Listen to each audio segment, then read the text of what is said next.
Gustavo Petro nació en el municipio Ciénaga de Oro, en el departamento de Córdoba, aunque desde muy joven lo llevaron a Zipaquirá, en el departamento de Cundinamarca.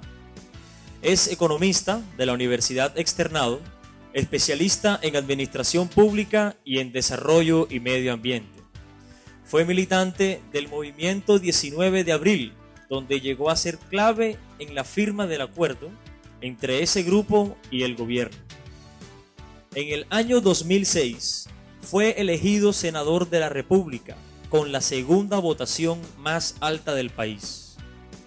Hoy en día hace parte del ala moderada del Polo, la cual plantea la necesidad de hacer una convergencia inmediata para llegar a la presidencia, aplicando sus principios básicos diarios, como la transparencia, el liderazgo, el conocimiento y sus magníficas investigaciones en busca de la verdad en el país.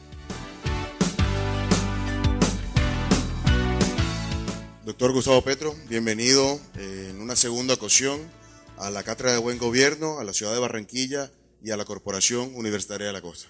Tito, muchas gracias y a todos los asistentes, hombres y mujeres a este evento, a esta grabación de un programa que espero salga lo mejor posible. Bueno, quisiera comenzar con una pregunta que está ahora mismo muy pertinente. En la ciudad de Cartagena se está haciendo un foro económico mundial en el cual se está tratando diversos temas de cómo recuperarnos de la crisis o cómo salir adelante de la crisis. Al mismo tiempo, la Organización de las Naciones Unidas reveló un estudio donde Latinoamérica se muestra como una de las regiones de mayor desigualdad económica, donde hay más concentración de la riqueza. Y Colombia, tristemente, ocupa uno de esos, de los puestos más altos en esa concentración de la riqueza en pocas manos y mayor desigualdad. ¿Por qué hemos llegado a ese punto en Colombia y por qué Colombia siempre se ha caracterizado por una desigualdad en la parte económica tan alta? Mira, en el año 2005 Colombia era el tercer país más desigual de América Latina, que como usted bien dice es la región más desigual socialmente del mundo.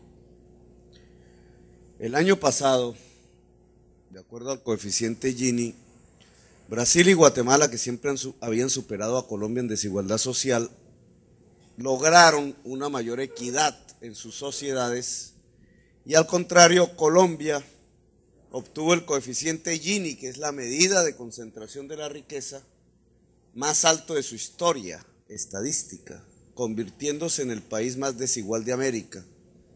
La sociedad rural colombiana es la sociedad más desigual socialmente de toda la humanidad.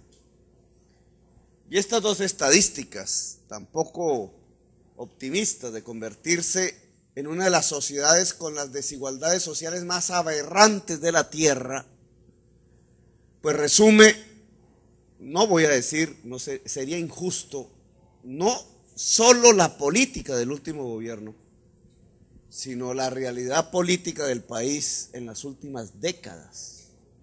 La construcción de una desigualdad social tan enorme es el producto de un acumulado de construcción o de desconstrucción histórica en Colombia. Tú me preguntas ¿por qué la desigualdad social? Como economista yo lo contestaría de la siguiente manera: la desigualdad social es básicamente una desigualdad en la posesión de los factores que producen la riqueza. Los factores que producen la riqueza son exactamente lo mismo que los factores que producen el trabajo. Porque en economía, como en la Biblia, la riqueza solo tiene un padre, el trabajo. Una sociedad es desigual si se le quita el poder de trabajar a una enorme porción de la población y estos factores del poder de trabajar se concentran en una minoría. ¿Cuáles son los factores del trabajo? 3. Y solamente 3. Saber, tierra y capital, que en Colombia el capital se puede llamar perfectamente crédito. Si una sociedad concentra en una minoría el saber, la tierra y el crédito, pues es una sociedad desigual. Lo que ha sucedido en los últimos 30 años en Colombia es que a la mayoría de la población colombiana le quitaron el acceso al crédito. Destrucciones de la caja agraria, de la banca pública, de la democratización del crédito en Colombia ha llevado a una estadística que indica que el 70% del crédito legal en Colombia se entrega a 1.000 personas naturales y jurídicas. A los colombianos le quitaron la educación.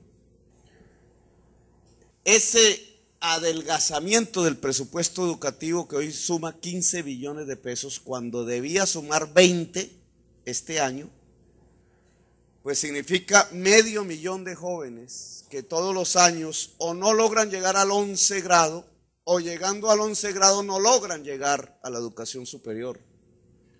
Jóvenes que en el caso de los hombres o terminan huyendo de su municipio, de su región, del país, o terminan huyendo psicológicamente a partir de la droga, o terminan, peor aún, en los ejércitos privados apretando el gatillo o el fusil.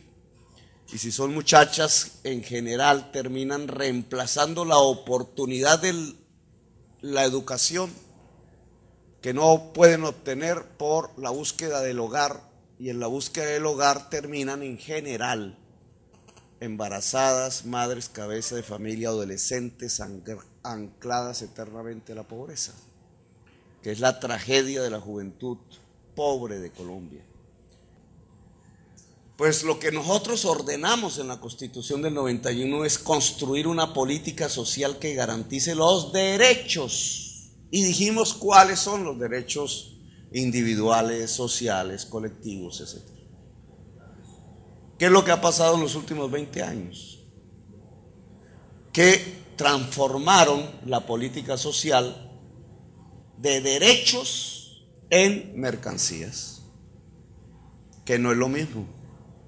Nos quitaron derechos, nos entregaron mercancías. La salud, mercancía. Hoy es el Día Mundial de la Salud. La pensión, mercancía. La educación, mercancía. El agua, mercancía.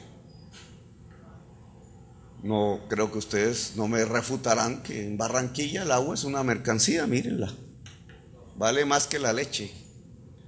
No le pusimos la marca, pero se vende. ¿Cómo se puede decir que el agua es un derecho si el que no tenga la plata no puede acceder al agua? Es más, si ustedes recorren como yo he recorrido ya, yo iría a centenares de municipios, llevo un año caminando el país literalmente con estas botas que ya están para mandar a recoger. Me he encontrado, mira, partí del barrio Bastidas de Santa Marta antes de ayer. Ayer todos los municipios, zona bananera, etcétera, hasta Pibijay. Hoy llegué a Barranquilla y pregunté en todo ese trayecto, en todos los municipios en donde hice manifestaciones, ¿aquí hay agua? No hubo uno que me dijera que hay agua. Y yo los retaría a ustedes a que en los centenares de municipios donde no hay agua, en los miles de barrios donde no llega el agua potable, me den, mira, renuncio a ser candidato presidencial. Díganle a Santos que renuncio ya a ser candidato presidencial si me muestran un solo barrio que no tenga agua potable, que sea de ricos. Si alguno sabe de uno, dígamelo ya mismo. Y se acabó la campaña. Los miles de barrios que en Colombia no tienen agua potable, todos sin excepción, son de pobres. ¿Y por qué? Porque el pobre no tiene capacidad de pago para pagar una mercancía que es el agua en Colombia. Con el calentamiento global, este agua cada vez va a ser más escasa, luego va a subir de precio siendo mercancía, luego cada vez más pobres no podrán acceder a esto que es vital, el agua. Lo coloco como un ejemplo simple para ver lo que quiero yo decir con esto de la política social.